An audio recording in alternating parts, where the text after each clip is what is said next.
नमस्कार, मेरा नाम है बाबुल विवेक और स्वागत कर रहा हूं खबरबाज पर। ऐसे तो हमने आज तक बहुत सारे प्रवेश परीक्षाओं में, बहुत सारे प्रतियोगिता परीक्षाओं में भ्रष्टाचार और घोटाला देखा है।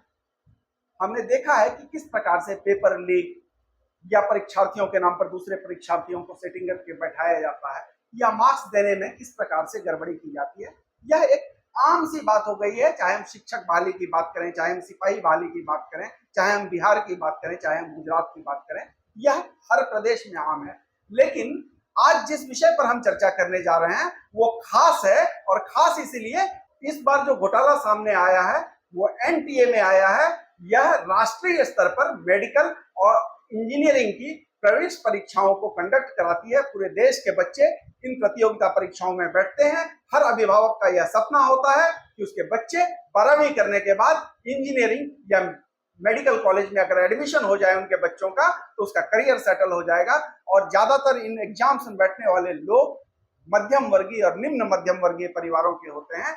बावजूद उसके एनटीए में एक बड़ा घोटाला सामने आया है, और इसी घोटाले पर बात करने के लिए हमारे साथ हैं श्री अनिकेत कुमार झा। अनिकेत जी पहले भी हमारे स्टूडियो में आ चुके हैं, अलग अलग विषयों पर हमने इनसे पहले भी बात की है, आज फिर से हैं। आज हम इस पूरे घोटाले को जानेंगे, समझेंगे क्या है पूरा घोटाला, क्यों घोटाले की बात कही जा रही है, किस प्रकार से यह बात सामने आई और क्या है पूरा मामला। तो चलिए अनिकेत जी से बात करते हैं और जानने समझने का प्रयास करते हैं। सबसे पहले आप ये बताइए कि ये जो पूरा घोटाला कहा जा रहा है, जो एनटीए एग्जाम को कंडक्ट करता है, मेडिकल के एग्जाम्स को, तो ये पूरा घोटाला क्या है, ये पूरा मामला क्या है? देखिए, सबसे पहली बात ये है कि मैं एक इंजीनियरिंग का छात्र रहा हूँ, तो मुझे पता है कंपटीशन से जो बच्चे गुजरते हैं, वो किस तरीके से अपने एग्ज़ाम को प्रिपेयर करते हैं और कितनी उम्मीद रखते हैं वो अपने एग्ज़ाम से। ये घोटाला जो है, वो स्टार्ट ही हुआ था जब ये एनटीए ने नीट का एग्ज़ाम कंडक्ट किया था। उससे पहले से ही जिस दिन एग्ज़ाम होने वाला था, ठीक उसी दिन जो है पटना में एक खबर आई कि एक एफआईआर दर्ज किया गया है, जहाँ पर कि ये पता चल रहा था कि जो पेपर है, वो जलाया गया था कई लोगों के द्वारा। वो छत पर जला करके भाग गए थे, जिसके बाद की पटना की पुलिस जो है, वो इसके ऊपर एफआईआर दर्ज की थी। इसके बाद की कहानी ये तब स्टार्ट हुई जब से एग्ज़ाम का रिज़ल्ट आया, क्योंकि कई बच्चे ने बहुत मेहनत से एग्ज़ाम दिया था और वो सारे बच्चे अपना रिज़ल्ट का वेट कर रहे थे। और एनटीए ने बताया था कि 14 जून वो तारीख है जिस दिन रिज़ल्ट आने वाला है। लेकिन वो रिज़ल्ट जो है वो 4 जून को रिलीज़ कर दिया गया, जिस दिन की हमारे लोकसभा का भी रिज़ल्ट आने वाला था।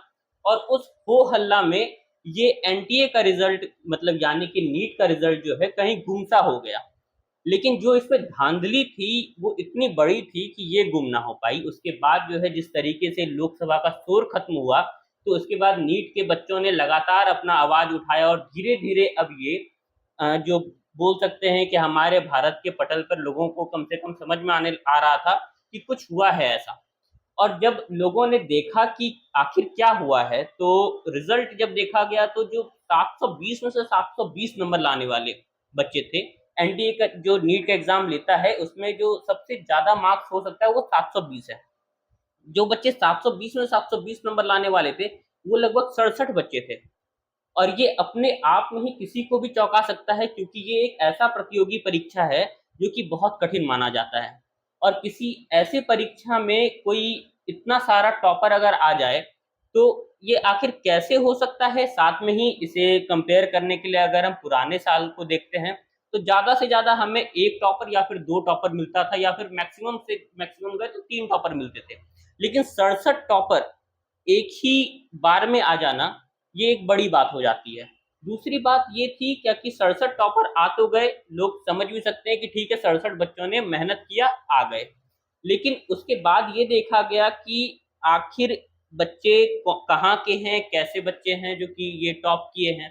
तो एक सबसे बड़ा जो धांधली सामने में आ रहा है वो ये आ रहा है कि हरियाणा के झज्जर से एक ही पिन कोड के, एक ही सेंटर के लगभग 8 बच्चे, 7 से 8 बच्चे एक साथ सबको 720 नंबर आ गया है।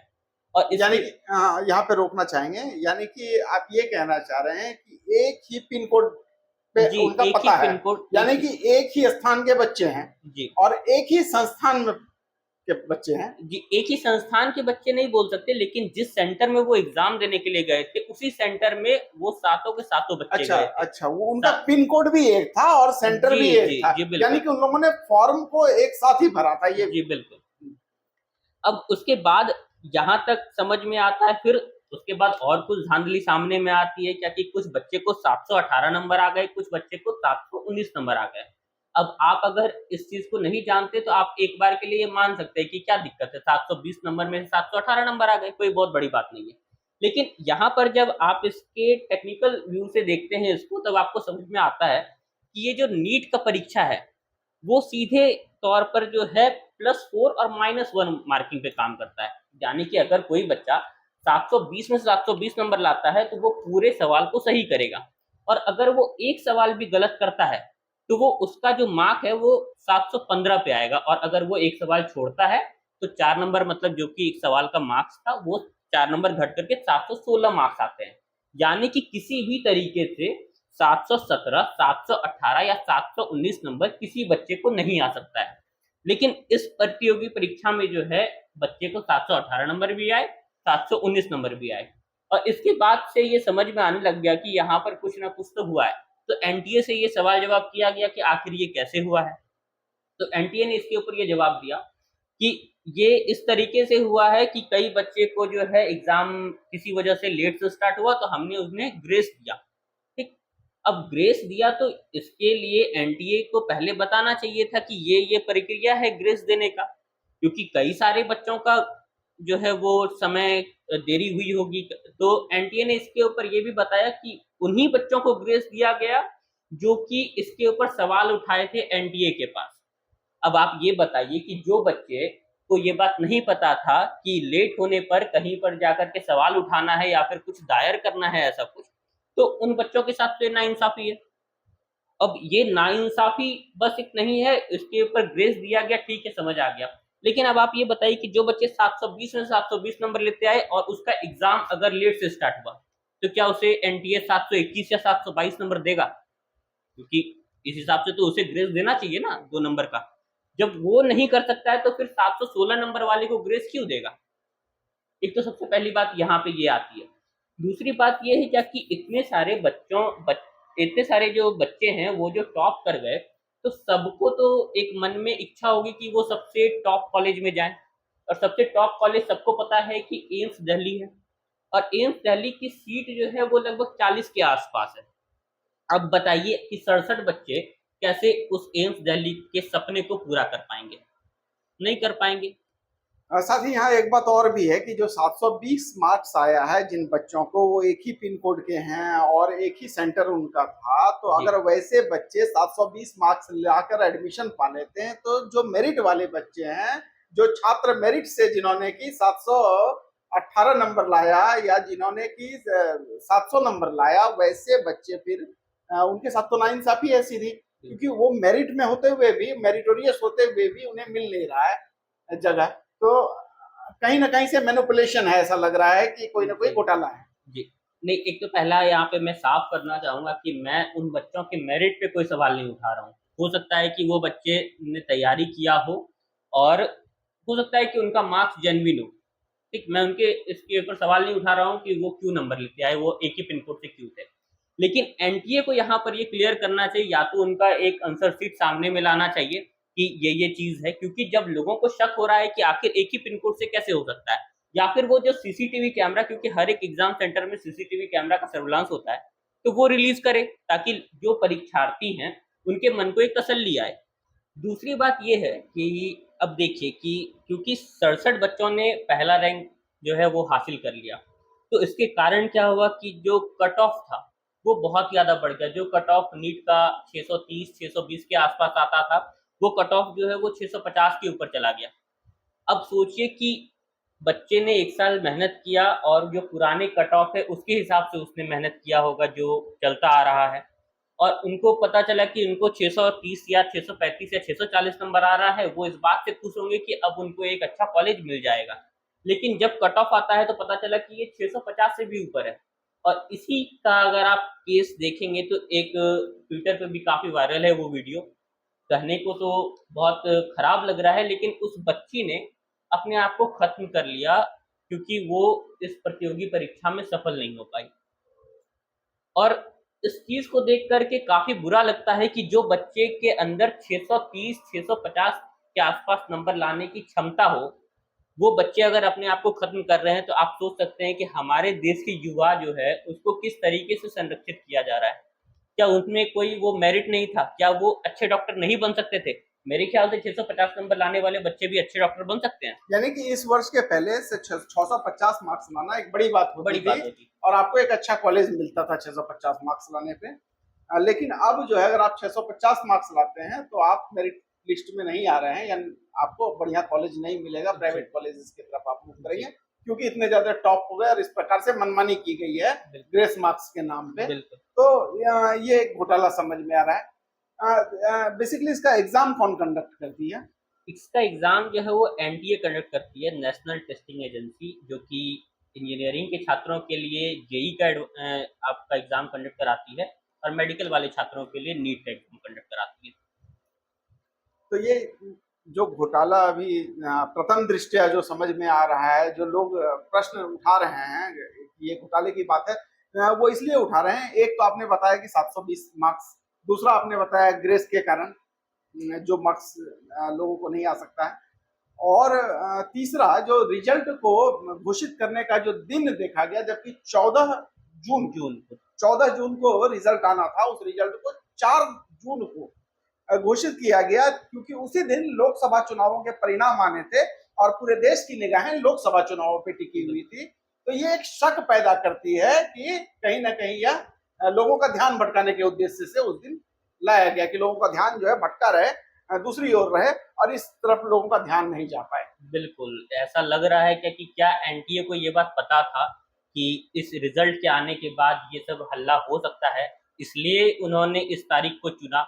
क्योंकि जब पहले डेट उन्होंने अनाउंस कर दिया था कि 14 तारीख को रिजल्ट आने वाला है, तो बच्चे भी 14 तारीख का वेट कर रहे थे। अचानक से 4 तारीख को रिजल्ट एनटीए को क्यों जारी करना पड़ा, इसके लिए तो एनटीए को एक सवाल जवाब बनता है। तो क्या इसके पहले कभी इतने छात्रों को 720 मार्क्स आया था? बिल्कुल नहीं, मैंने पहले भी कहा कि आपको कि मुश्किल से 1 से 2 बच्चे होते थे जो कि टॉप करते थे। क्योंकि ये काफ़ी बड़ी प्रतियोगी परीक्षा है और इसमें नंबर लाना जो है, अच्छे मार्क्स लाना बहुत ज़्यादा कठिन है। और जो इस बार का रिज़ल्ट है वो बिल्कुल अप्रत्याशित है। मतलब आप अगर सोच सकते हैं कि करोड़ों अरबों में अगर कोई ऐसा एक एग्ज़ाम हो तो फिर इतने नंबर जो है किसी बच्चे को आ सकते हैं। और इतना बड़ा प्रोबेबिलिटी में अगर इस बच्चे को 67 बच्चे को अगर 720 नंबर आ रहे हैं, तो वो अपने आप में समझ नहीं आता है कि या तो क्वेश्चन पेपर बहुत ज़्यादा हल्का था या फिर उन बच्चों ने बहुत अच्छी पढ़ाई की थी या फिर इसके पीछे कुछ और ही कुछ चल रहा था। ये प्रतियोगिता जो होती है तो इसमें फॉर्म भरने की आवेदन की प्रक्रिया क्या होती है और छात्रों को क्या शुल्क वगैरह क्या देना पड़ता है, कितने छात्र बैठते हैं? इस फॉर्म को भरने में यदि आप जनरल कैंडिडेट से आते हैं तो आपको 1700 रुपये लगेंगे। और अगर आप ऐसे कैंडिडेट हैं जो कि नॉन क्रीमी लेयर या फिर ओबीसी से आते हैं तो आपको वहाँ पर 1600 रुपये देने पड़ेंगे। और लगभग इस परीक्षा में 27 लाख बच्चे के आसपास जो है वो एग्ज़ाम का इस बार 2024 में फॉर्म भरा था उन्होंने। अब आप खुद से जोड़ लीजिए कि 27 लाख बच्चों ने अगर 1700 रुपये करके दिया है, तो एनटीए इससे काफ़ी पैसा कमा लिया होगा। और पैसे से हम लोग ये एक्सपेक्ट करते हैं कि एनटीए के पास इतनी सुविधा होनी चाहिए कि ये जो धांधली है, इस चीज़ को वो रोक पाए। अब टोटल 5000 एनटीए जो एग्ज़ाम के सेंटर्स हैं, वो लगभग 5000 हैं। अगर आप थोड़ा बहुत भी कैलकुलेट करेंगे तो हर एक सेंटर को मिनिमम 1 करोड़ रुपए लग सकते हैं। 1 करोड़ रुपए एनटीए के पास है हर एक सेंटर में एग्ज़ाम को कंडक्ट कराने में, और ये काफ़ी पैसा है अगर आप पूरे व्यवस्था को सुचारू ढंग से चलाना चाहते हैं तो। आप कितने भी वहाँ पर इन्विजिलेटर को रखें या फिर कितने भी निगरानी वाले को रखें, बिल्कुल इतना पैसा है कि आप एक सेंटर को अच्छे से चला सकते हैं। लेकिन फिर भी इसके बावजूद भी धांधली होना और इस तरीके का रिज़ल्ट आना लोगों को समझ में नहीं आ रहा है। ये बच्चों के लिए बच्चों के भविष्य के साथ बड़ा खिलवाड़ हमको लगता है। और अगर इसके पीछे किसी भी तरीके का धांधली है तो एनटीए को इसके ऊपर जवाब देना चाहिए और अगर सच में ऐसा कुछ हुआ है तो फिर से एग्जाम लेना फिर चाहिए। से एग्जाम लेना चाहिए और एग्जाम जो प्रक्रिया है वो पारदर्शी होनी चाहिए। बिल्कुल। और क्योंकि देश के बहुत बड़े वर्ग जो मध्यम वर्गीय है या निम्न मध्यम वर्गीय है, ऐसे छात्र, ऐसे परिवार के छात्र जो है बड़ी मुश्किल से तैयारी करते हैं प्रतियोगी परीक्षाओं की। उनके अभिभावक अपने पेट को काटकर, अपने सुख, अपने अरमानों का गला घोट के अपने बच्चों को पढ़ाते हैं ताकि उनके बच्चे पढ़कर एक अच्छे मेडिकल या इंजीनियरिंग कॉलेज में एडमिशन पा सकें। और जब देश की सबसे बड़ी प्रतियोगी परीक्षाओं में और जो देश की सबसे अच्छी एजेंसीज मानी जाती हैं परीक्षा लेने के लिए, एनटीए जैसी एजेंसी, जिसको सिर्फ इसीलिए बनाया गया कि वो मेडिकल और इंजीनियरिंग की प्रवेश परीक्षाएं ले सके, राष्ट्रीय स्तर पर आयोजित करा सके। आपको बता दूं कि 2013 के पूर्व एनटीए इन परीक्षाओं को कंडक्ट नहीं करती थी। 2013 की पूर्व व्यवस्था दूसरी थी, जिसमें राज्य सरकारें अपनी परीक्षा लेती थी। उसी के साथ केंद्र सरकार जो थी, यानी कि पूरे देश के स्तर पर अलग परीक्षा होती थी। हर राज्य अपनी परीक्षा अलग लेते थे और फिर उसके हिसाब से मेरिट तय होता था। तो उसमें बहुत सारी धांधली की शिकायतें आती थी। उन्हीं धांधली को समाप्त करने के लिए 2013 में संयुक्त प्रवेश परीक्षा आयोजित किए जाने लगे राष्ट्रीय स्तर पर, और कहा गया कि पूरे देश का मेरिट लिस्ट बनेगा, पूरे देश के छात्र एक परीक्षा में बैठेंगे और वहां से मेरिट लिस्ट बनेगा। परीक्षा पारदर्शी होगी, अच्छे संस्थान इस परीक्षा को आयोजित करेंगे। सरकार ने इसके लिए एनटीए का निर्माण किया और यह भरोसा जताया गया था, लोगों को यह विश्वास था कि क्योंकि एनटीए एग्जाम को कंडक्ट कर रहा है तो इस प्रकार की धांधली की शिकायत नहीं आएगी। लेकिन उसके बावजूद अगर इस प्रकार की धांधली की शिकायत आ रही है तो निसंदेह जांच तो होनी ही चाहिए, कठोर कार्यवाही होनी चाहिए और ऐसी कार्यवाही होनी चाहिए कि वो नजीर बने लोगों के लिए और भविष्य में कोई इस प्रकार का भ्रष्टाचार करने के पहले डरे। हमारे देश के भविष्य युवा हैं, हमारे देश के भविष्य छात्र हैं, और अगर छात्रों के साथ इस प्रकार से अन्याय होता है, उनके प्रतिभा को दमन करने का प्रयास किया जाता है, तो निसंदेह यह बहुत गलत है। यह देश के स्तर पर गलत है, यह युवाओं के मानस पटल पर गलत असर डालेगा, साथ ही यह देश की गलत छवि को भी पूरी दुनिया में दिखाएगा। तो हमारी यह मांग है, हम यह चाहते हैं कि इसकी निष्पक्ष जांच हो, चाहे घोटाला हुआ हो या ना हुआ हो, इसकी निष्पक्ष जांच होनी चाहिए और अगर कोई इसमें दोषी पाया जाता है तो उस पर कठोर कार्यवाही होनी चाहिए। इसी के साथ आज के इस कार्यक्रम को हम यहीं पर समाप्त करते हैं। ऐसे ही हम अन्य वीडियो में आपसे फिर से मिलेंगे। आवश्यकता पड़ी तो इस विषय पर हम और भी वीडियो बनाएंगे, आगे के अपडेट्स क्या होते हैं वो लेकर आप तक आएंगे। तब तक के लिए बने रहिए खबरबाज के साथ। धन्यवाद, नमस्कार।